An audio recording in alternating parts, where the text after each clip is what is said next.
इसको सॉल्व कीजिए बेटा। Determinant of 5 -2 4 and 3। तो कैसे करेंगे? Direct cross multiply. कितना आ जाएगा? 15, फिर माइनस 8 होगा, तो 15 + 8 इक्वल टू 23। समझ गया बेटा? Next,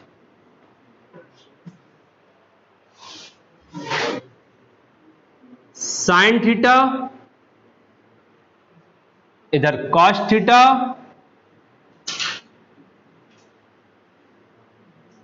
minus sine theta, sorry इधर कॉस है बेटा, कॉस थीटा, इधर पर sine theta. Direct cross multiply कर दो, आंसर आ जाएगा 1। चलो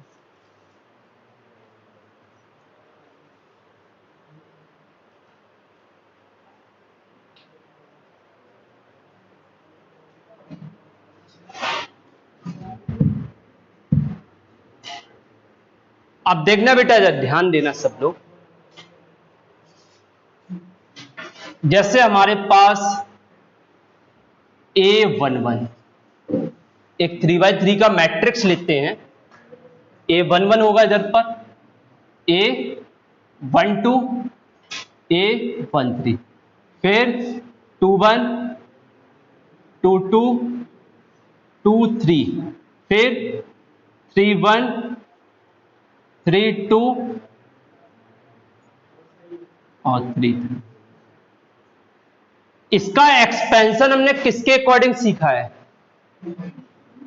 फर्स्ट रो के अकॉर्डिंग सीखा ना। तो इसका एक्सपेंशन हम किसी भी रो या किसी भी कॉलम के अकॉर्डिंग एक्सपेंड कर सकते हैं इसको, किसी भी रो या किसी भी कॉलम के अकॉर्डिंग। बट ये देखना है, जैसे हम कहें यदि इस एलिमेंट के अकॉर्डिंग जब भी हम सेकेंड रो के अकॉर्डिंग एक्सपेंड करेंगे तो A22 जिस रो या कॉलम का एलिमेंट लेते हैं उस एलिमेंट के रो या कॉलम को हिडन कर दो, बाकी जो बचेगा उसका क्रॉस मल्टीप्लाई कर देंगे। ठीक है ना? कोई प्रॉब्लम? इधर देखो, ध्यान से देखना बेटा। जैसे हम कहें ए वाला, यदि इस एलिमेंट के अकॉर्डिंग इसको एक्सपेंड करेंगे तो किस कॉलम और किस रो को हिडन करना है? इस रो, इस कॉलम। क्या बचेगा? इसका क्रॉस मल्टीप्लाई। अच्छा, इसके अकॉर्डिंग बताओ, इस कॉलम, इस रो, इस कॉलम को हिडन कर दो, बाकी 4 बचेंगे, इसका क्रॉस मल्टीप्लाई। समझ गए बेटा? यदि हम इसकी बात करेंगे तो मतलब कोई भी रो कोई भी कॉलम ले लो, उसके अकॉर्डिंग हम एक्सपेंड कर सकते हैं। बट जब हम पहले रो का यूज करते हैं तो आपको पता है पहला प्लस आता है, दूसरा माइनस आता है, तीसरा प्लस। ये ऑलवेज नहीं होता है, प्लस माइनस प्लस, ये ऑलवेज नहीं होता है। कहां प्लस आता है कहां माइनस आता है वो एलिमेंट के अकॉर्डिंग देखा जाता है। अच्छा, पहले एलिमेंट में सफिक्स में क्या लिखा है? सम है। इनका सम इवन है कि ऑड है? इवन। तो बस यहां पर देखो, सफिक्स में जो भी नंबर लिखा हुआ है यदि वो इवन होगा तो प्लस में लेते हैं, यदि वो ऑड है तो माइनस में। देखो, जब हम पहले के अकॉर्डिंग, पहली रो के अकॉर्डिंग एक्सपेंड करते हैं तो A11 प्लस में लेते हैं, और इधर पर बाकी का क्रॉस मल्टीप्लाई। A12 किस में लेते हैं? क्यों? क्योंकि सम ऑड आ रहा है। समझ गए? यदि ऑड सम आता है तो जिस एलिमेंट के सफिक्स में number of row, number of column का सम ऑड आता है उस एलिमेंट को नेगेटिव साइन के साथ। अच्छा, इसके अकॉर्डिंग हम एक्सपेंड करेंगे, आंसर सभी में सेम आएगा।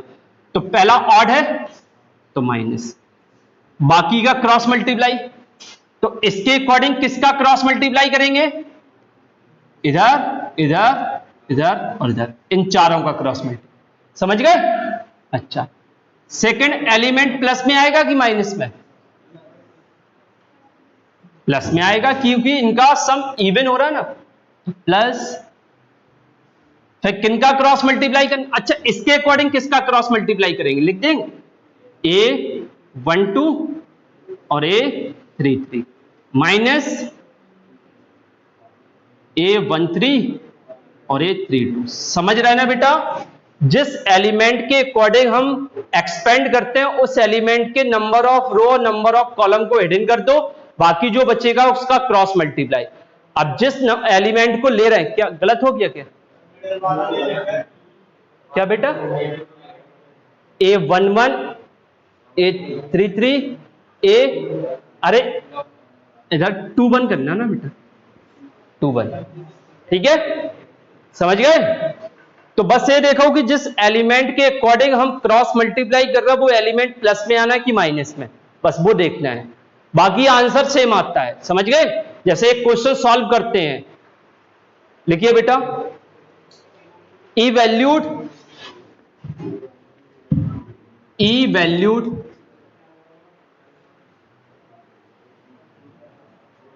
2 1 -2, इधर ध्यान दो बेटा, 3 2 1 -2 3 3। एक हमने एग्जाम्पल ले लिए, इसी में सारा सॉल्व करना सीखते हैं।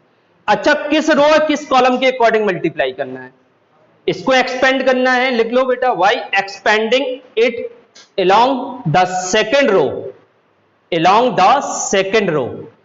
फर्स्ट रो के अकॉर्डिंग तो हम लोगों ने सीख लिया था ना, एक्सपेंड, इसको फर्स्ट रो के अकॉर्डिंग हमने सीखा था, हमें इस रो के अकॉर्डिंग इसको एक्सपेंड करना है। तो पहला एलिमेंट का number of row, number of column का सम कितना है? ऑड, तो 1 प्लस में आएगा माइनस में? माइनस। क्लियर बेटा? और 1 के अकॉर्डिंग कौन कौन से एलिमेंट का क्रॉस मल्टीप्लाई होगा इस 1 के अकॉर्डिंग? इसका इसमें 9, माइनस इसका इसमें -3, तो +3 हो जाएगा। क्लियर बेटा? अच्छा, 2 प्लस में लेंगे माइनस में, सेकेंड रो सेकेंड कॉलम सम इवन आ रहा है प्लस में, इसके अकॉर्डिंग किसका क्रॉस मल्टीप्लाई? तो इसको हिडन कर देंगे, 2 का 3 6, -2 का -2 प्लस का 4।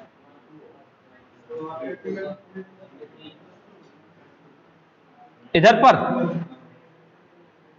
अब इधर देखिए, अब तीसरे एलिमेंट के अकॉर्डिंग प्लस आएगा 3 माइनस, अरे तीसरा जो 3 है उसका number of column, number of row कौन सा है? इवन है कि ऑड? उसका सम इवन है कि ऑड? ऑड, मतलब उस एलिमेंट को माइनस में लेंगे। अब इसके अकॉर्डिंग किसका क्रॉस मल्टीप्लाई? 2 का 1 में और -2 का 3 में, तो माइनस प्लस 6, तो इधर कितना आएगा? -1 11 +2, इधर पर 2 -3, इधर पर 6, तो ये कितना आएगा? -11 + 4 -18। आंसर कितना आ रहा बेटा? इधर 8 आएगा, सॉरी, तो इधर 24। कितना आ रहा आंसर? माइनस का 31 हो गया बेटा। अब देखो, आप कॉलम के अकॉर्डिंग इसको एक्सपेंड करके देख लो,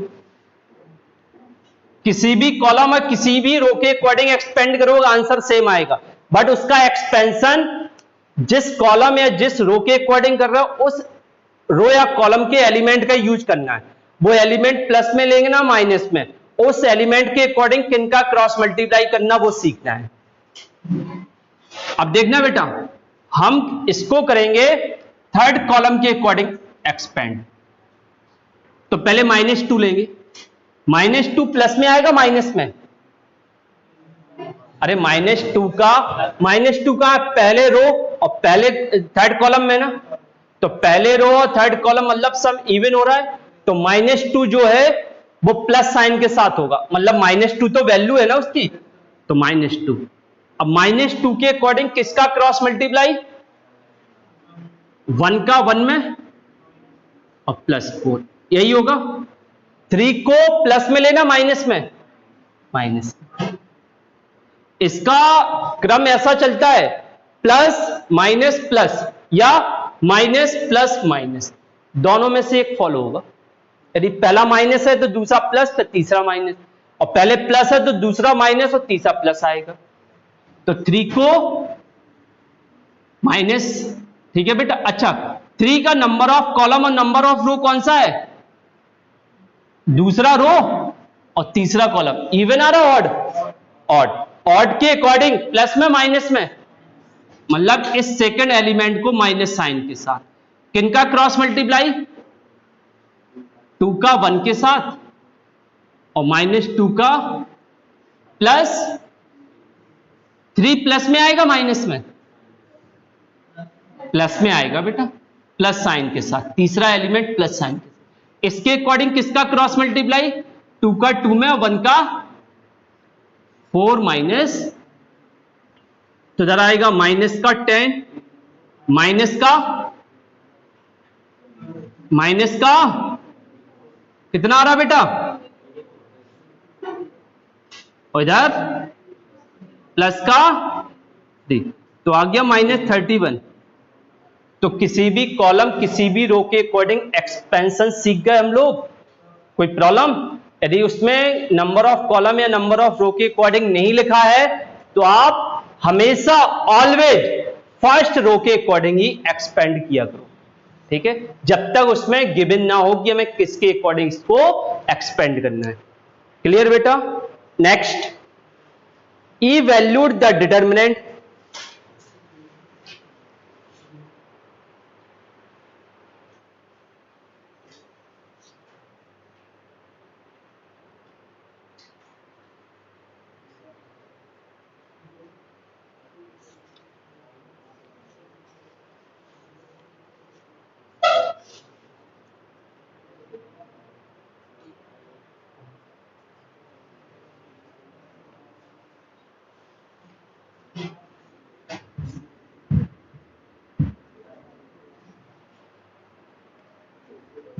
जीरो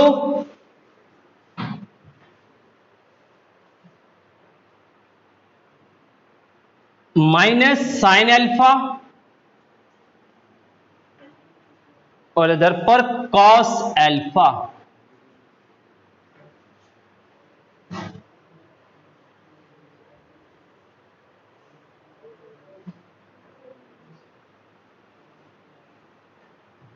इधर पर साइन अल्फा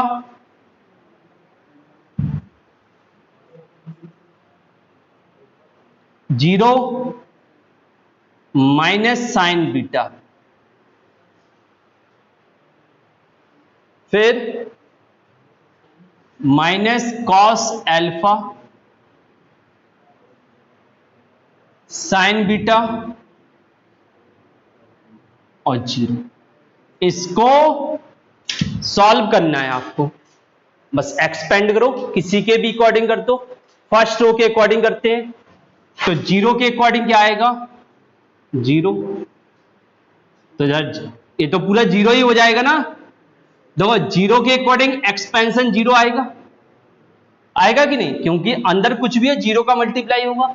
साइन अल्फा के अकॉर्डिंग साइन अल्फा प्लस में आएगा माइनस में? फिर किनका क्रॉस मल्टीप्लाई? इसका इसके साथ और इसका इसके साथ, तो क्या हो जाएगा? कॉस अल्फा इधर zero minus cos alpha into sine beta, फिर माइनस कॉस अल्फा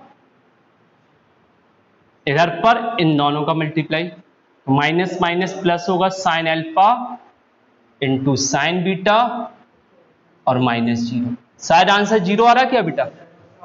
जीरो आ रहा है ना?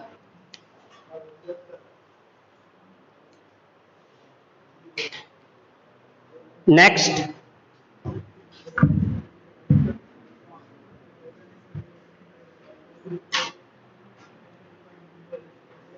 बेटा अमन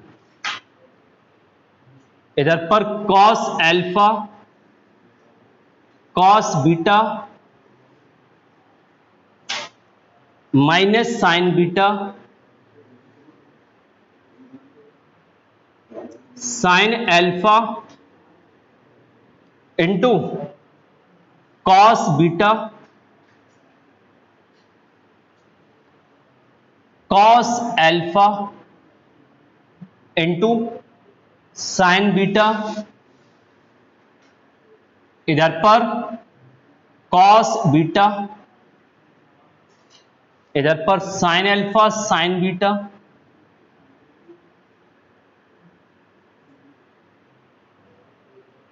माइनस साइन एल्फा 0 और कॉस एल्फा। इसे सॉल्व करो बेटा सब लोग, एक्सपेंड करना है।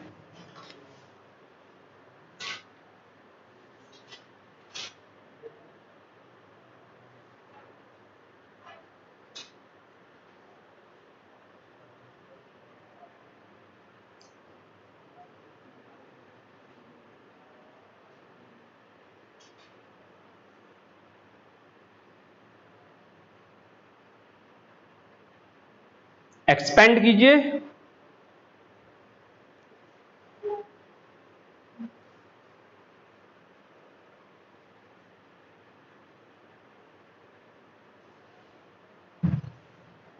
देखो फर्स्ट रो के अकॉर्डिंग कर रहे हैं, तो पहला एलिमेंट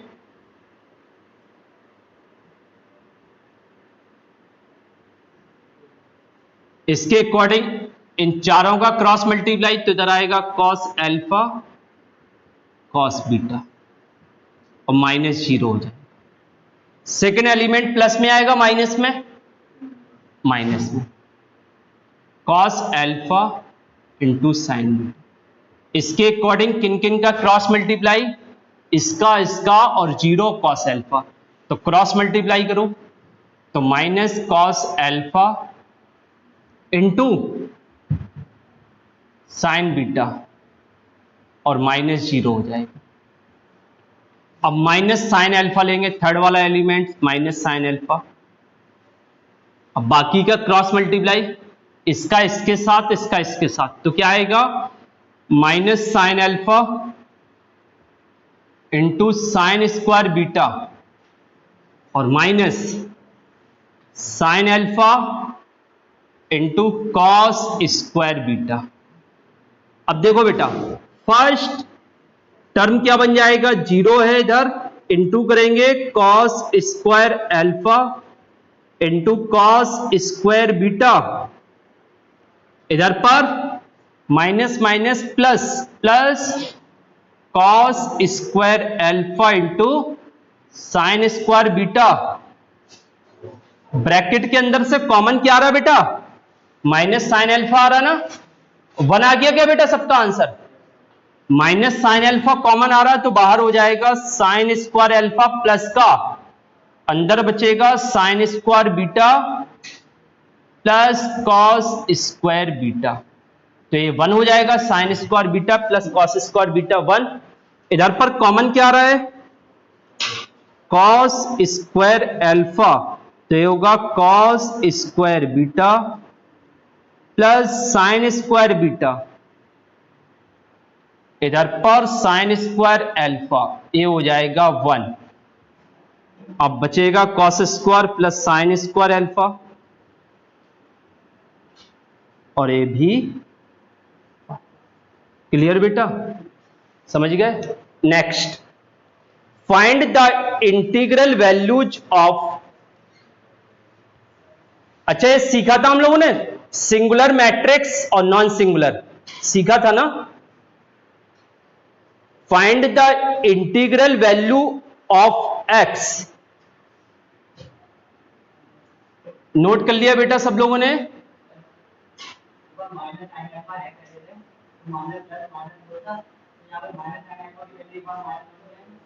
थर्ड वाला एलिमेंट प्लस में आएगा ना, थर्ड वाला एलिमेंट प्लस साइन के साथ लेते हैं, मतलब उसके आगे प्लस लगाते हैं। अब माइनस साइन अल्फा है तो माइनस ही रहेगा ना। देखो पहला वाला एलिमेंट प्लस साइन के साथ आएगा, दूसरा माइनस साइन के साथ, यदि वो माइनस में है तो माइनस साइन के साथ आएगा प्लस कर देंगे, और तीसरा प्लस साइन के साथ आएगा तो माइनस में है ना वो, तो माइनस में ही रहेगा ना।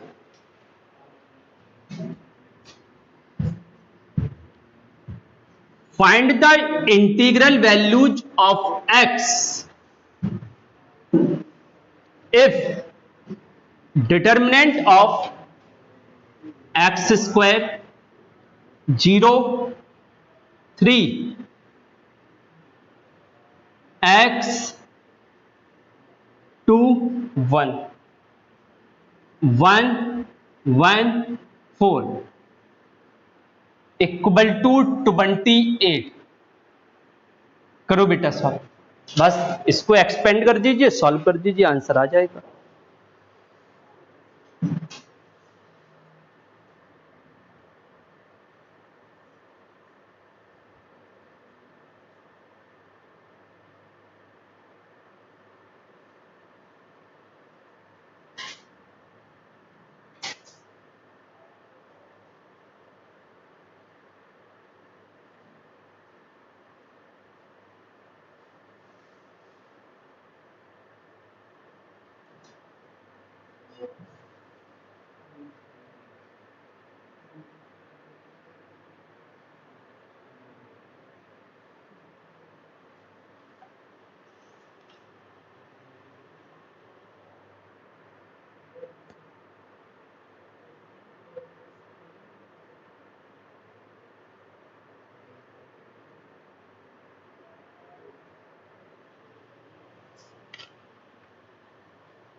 हो गया बेटा, x कितना आया, कितना आया x,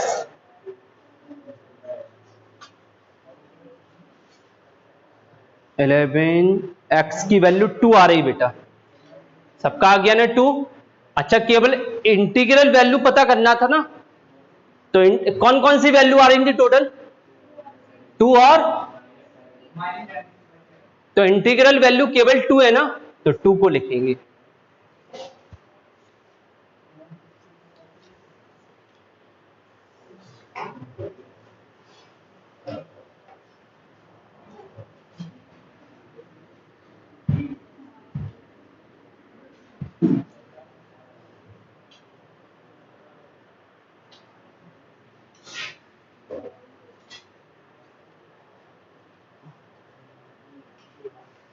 अच्छा यहां पर हमारी बात ध्यान से सुनो, डिटर्मिनेंट को सॉल्व करने के लिए कुछ प्रॉपर्टीज होती हैं जिनकी हेल्प से डिटर्मिनेंट को हम आसानी से सॉल्व कर सकते हैं।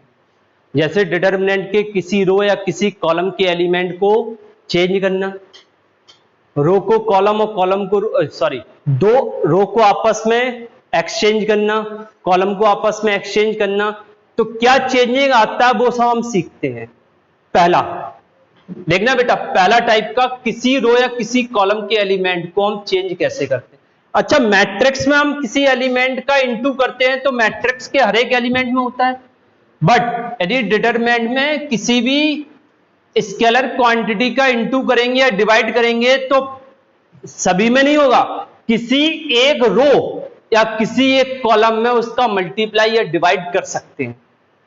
समझ गए बेटा, यदि डिटर्मिनेंट के बाहर 5 है तो 5 का इंटू अंदर करना है, तो सभी में नहीं होगा, किसमें होगा, किसी भी एक रो या किसी भी एक कॉलम में उसका इंटू हम कर सकते हैं। समझ गए बेटा। अच्छा तो जो भी प्रॉपर्टीज है वो सब क्वेश्चन में हम सीखते रहेंगे। पहला क्वेश्चन में वो प्रॉपर्टी यूज होगी, बता देंगे इस प्रॉपर्टी में ऐसा आया है, इसकी हेल्प से हम इसको ऐसा लिख रहे हैं। देखो विदाउट एक्सपेंडिंग, हमें उसको एक्सपेंड नहीं करना है, without expanding evaluate the determinant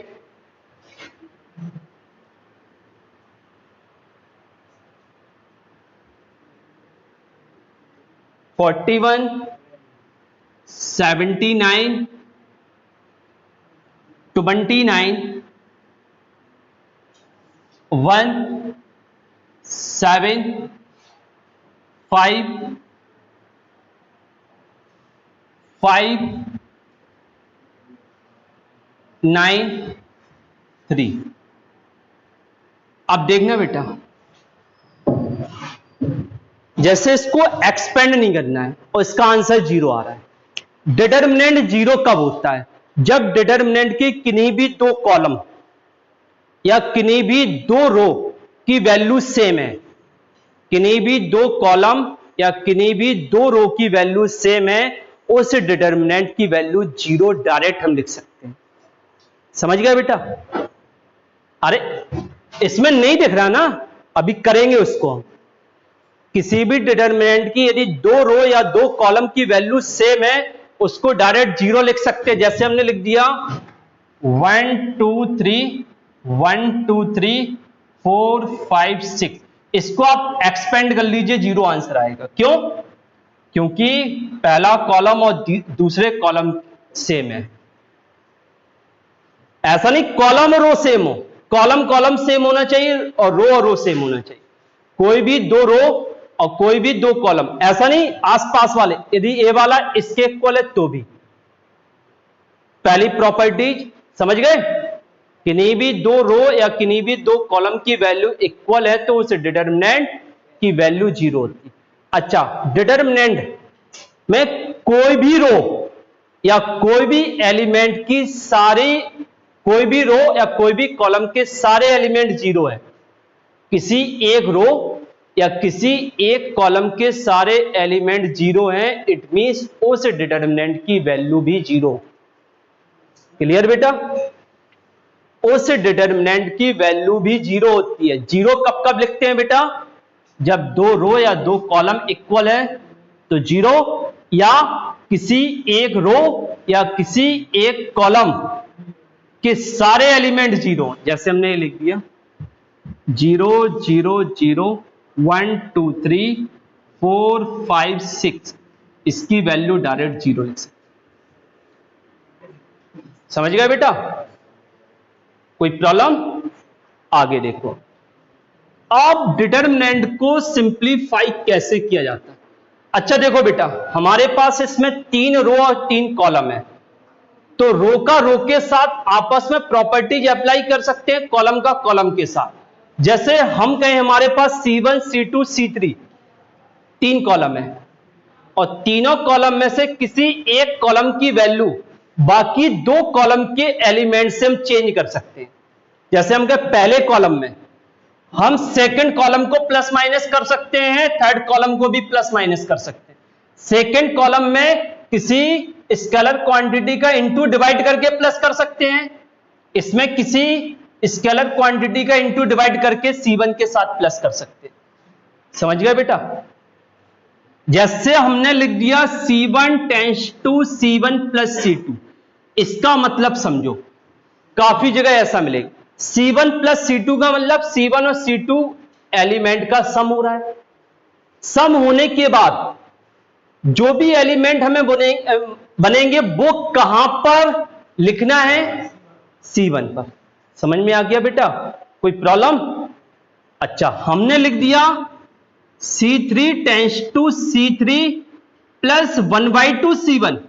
इसका मतलब क्या होगा? C3 एलिमेंट में हमें C1 के सभी एलिमेंट में 2 का डिवाइड करने के बाद प्लस करना है, और प्लस करने के बाद जो एलिमेंट मिलेंगे वो कहां पर लाई कराना है?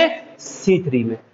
तो इन प्रॉपर्टीज की हेल्प से हम किन्हीं रो या किन्हीं कॉलम की वैल्यू को चेंज कर सकते। अब देखना बेटा, इधर पर 41 है, यदि हम 5 में 8 का मल्टीप्लाई करके इसके साथ माइनस कर दें, इसमें 8 का मल्टीप्लाई करने के बाद इससे माइनस कर दें, और इसमें 8 का मल्टीप्लाई करने के बाद इसमें माइनस कर दें, तो इसको हम C1 tense to C1 minus 8 C5 C3 लिख सकते हैं। C1 के हर एक एलिमेंट में हमने C3 के हर एक एलिमेंट में 8 का डिवाइड करने के बाद सब्ट्रैक्ट किया। अब ये पूरा फॉर्मेट किसके इक्वल है? C1 के इक्वल, मतलब इनकी जो वैल्यू आएंगी वो C1 कॉलम में हम लाई कराएंगे। अच्छा, पहला एलिमेंट कितना बनेगा? 41 में 1 आएगा, इधर इधर 5, और बाकी जैसे थे। हमने वैल्यू किसकी चेंज की? C1 कॉलम की। किसकी हेल्प से? C3 की हेल्प से। लेकिन ऐसा नहीं C3 चेंज हो जाएगा। C3 में 8 का इंटू किया, किस लिए किया? चेंज करने के लिए। बट वहां पर 8 का इंटू करने के बाद यहां नहीं लिखेंगे, जो C3 जैसा था वैसा ही रहेगा। 5 5 9 3। अब ये दोनों सेम हो गए डायरेक्ट, कोई प्रॉब्लम? ऐसे हम वैल्यू चेंज करते। समझ में आ गया? कोई प्रॉब्लम किसी को? इसको नोट कर लीजिए। और इस टाइप की प्रॉपर्टीज आप काफी क्वेश्चन इन प्रॉपर्टीज की हेल्प से एक्सपेंड करोगे तो आपको अपने आप आइडिया लग जाएगा। कोई प्रॉब्लम नहीं होगी, अपने आप यूज करना सीख जाओगे। समझ गए बेटा? नोट कर लीजिए।